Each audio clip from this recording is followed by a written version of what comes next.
Hola y bienvenidos a este nuevo video. Mi nombre es Brian Guayotuma. Continuando con la serie de ejercicios para tocar el teclado con mayor agilidad. Ahora este es el ejercicio 36. Nos vamos a referir al guayno sureño. Voy a hacer lo siguiente: en si menor y en la.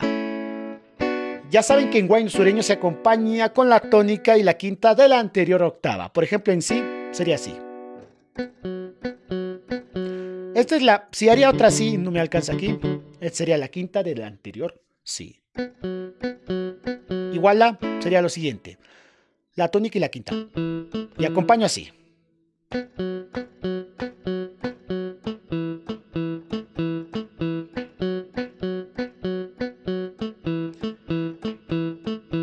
Y voy a hacer el siguiente ejercicio.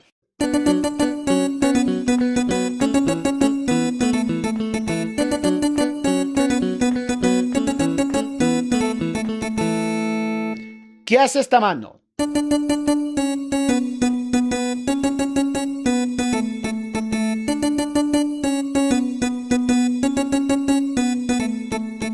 ¿Y esta mano? Los dos.